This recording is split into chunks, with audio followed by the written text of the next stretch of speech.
ప్రపంచంలో ఏ దేశం ఆపదలో ఉన్నా అది శత్రు దేశమైనా సరే కష్టం వచ్చిందంటే చాలు భారత్ సాయం చేయడానికి రంగంలోకి దిగుతుంది.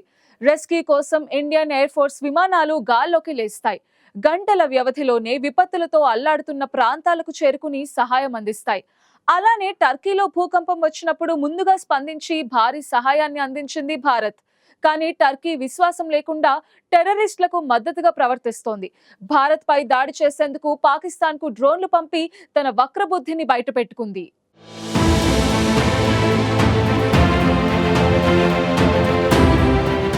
వసుదైక కుటుంబానికి ఎప్పుడూ మద్దతిచ్చే భారత్ ఏ దేశం కష్టాల్లో ఉందన్న వెంటనే సాయం అందిస్తుంది. 2023లో సిరియా, టర్కీలో భూకంపం వచ్చినప్పుడు భారత్ మానవత్వంతో స్పందించింది. ఐక్యరాజ్య సమితి లాంటి అంతర్జాతీయ వేదికలపై టర్కీ పాకిస్తాన్కు మద్దతుగా నిలుస్తోందని తెలుస్తున్నప్పటికీ అక్కడి ప్రజలు ఇబ్బంది పడుతున్నారనే కారణంతో భారత్ భారీ సాయాన్ని అందించి శత్రు దేశానికి మిత్రుడంటే మనకి శత్రువుగానే లెక్క అయినప్పటికీ భారత్ ఆదుకోవడానికి రంగంలోకి దిగింది. ఆపరేషన్ దోస్త్ పేరుతో స్నేహహస్తం చాచింది. 2023 ఫిబ్రవరిలో టర్కీలో భూకంపం వచ్చిందని తెలియగానే మొదటగా భారత ప్రభుత్వం అప్రమత్తమైంది. 12 గంటల లోపే సహాయక చర్యలు ప్రారంభించింది. C-17 విమానాల ద్వారా 250 మందికి పైగా సిబ్బంది, 135 టన్నుల పైగా సహాయక సామాగ్రిని టర్కీకి పంపింది.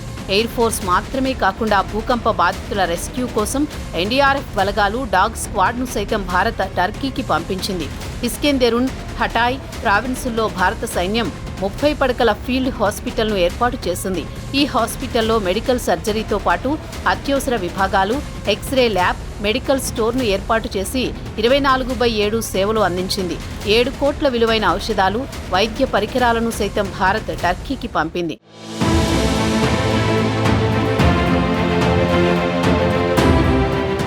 ఆపద సమయంలో భారత సైన్యం తమకు సాయం చేయడంపై ఆ సమయంలో టర్కీ ప్రజలు థ్యాంక్ యూ హిందుస్థాన్ అంటూ తమ అభిమానాన్ని చాటుకున్నారు. ఇక అదే సమయంలో గరుడా ఏరోస్పేస్ తయారు చేసిన డ్రోన్లను సైతం భారత్ టర్కీకి పంపింది. శిథిలాల కింద చిక్కుకున్న వారిని గుర్తించడానికి డ్రోన్లను వాడగా ఔషధాలు, ఆహారం సరఫరా చేయడానికి కిసాన్ డ్రోన్లు ఉపయోగపడ్డాయి. అయితే ఇప్పుడు అదే టర్కీ ఆపరేషన్ సింధూర్ తర్వాత మనతో యుద్ధానికి సై అంటోన్న పాకిస్తాన్కు డ్రోన్లను పంపిస్తూ మనపై దాడికి తన వంతు సహకారం అందిస్తోంది. కష్ట సమయంలో అందరికంటే ముందు స్పందించి అండగా నిలిచామనే సోయి లేకుండా ఆపన్న హస్తం అందించిన మిత్రుడిపైనే దాడులకు తన మిత్రదేశాన్ని ప్రోత్సహిస్తోంది. ప్రస్తుతం ప్రపంచ దేశాలన్నీ భారత్ పాక్ ఉద్రిక్తతల మధ్య తటస్థంగానే ఉన్నాయి. యుద్ధ వాతావరణాన్ని గమనిస్తున్నాయి. శాంతి చర్చలు జరగాలని ఆకాంక్షిస్తున్నాయి. కానీ టర్కీ మాత్రం పాకిస్తాన్ స్టాండ్ తీసుకుంది. టర్కీ అందించిన 400 డ్రోన్లను ఉపయోగించి పాకిస్తాన్ భారత్పై దాడి చేసింది. వాటన్నింటినీ భారత్ నేలకూల్చింది. దీంతో పాకిస్తాన్తో పాటు టర్కీకి బుద్ధి చెప్పాలనే డిమాండ్ వినిపిస్తోంది. టర్కీని అష్టదిగ్బంధనం చేసి ఆ దేశానికి భారత్ సత్తా ఏంటో చూపించాలని నిపుణులు చెబుతున్నారు.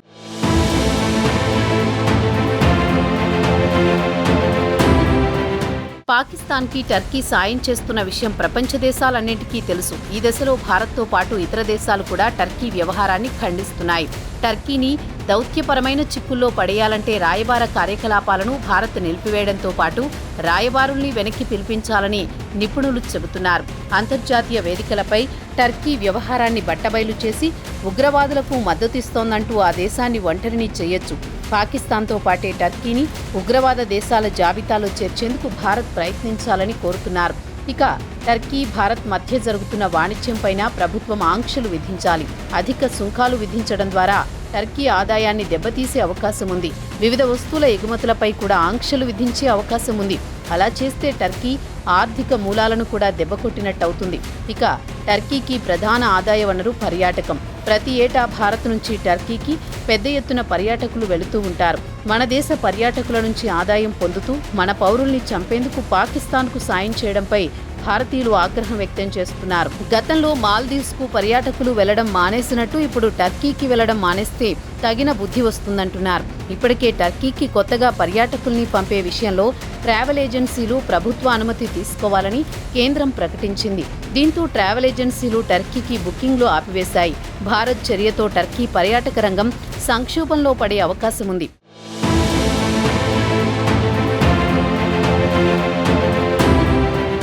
మరోవైపు టర్కీని నేరుగా ఇబ్బంది పెట్టకుండా ఆ దేశానికి ఉన్న శత్రు దేశాల్ని భారత్ మంచి చేసుకోవడం మరో మార్గమని నిపుణులు చెబుతున్నారు. టర్కీని శత్రువుగా చూసే దేశాలతో భారత్ ఆర్థిక వాణిజ్య సంబంధాలు పెంచుకుంటే పరోక్షంగా అది టర్కీకి ఇబ్బందికరంగా మారుతుంది. పాకిస్తాన్కి డ్రోన్లను సరఫరా చేయడంతో పాటు నావికా దళం విషయంలో కూడా టర్కీ సహాయం చేస్తున్నట్లు తెలుస్తోంది. దీన్ని భారత్ సమర్థంగా తిప్పికొట్టేందుకు హిందూ మహాసముద్రంలో భారత్ నావికాదళ గస్తీని పెంచుతోంది. ఐఎన్ఎస్ విక్రాంత్ మరియు ఐఎన్ఎస్ విశాఖపట్నం వంటి యుద్ధ నౌకల్ని మోహరించడం ద్వారా పాకిస్తాన్కి టర్కీ సాయాన్ని నియంత్రించే అవకాశం ఉంది.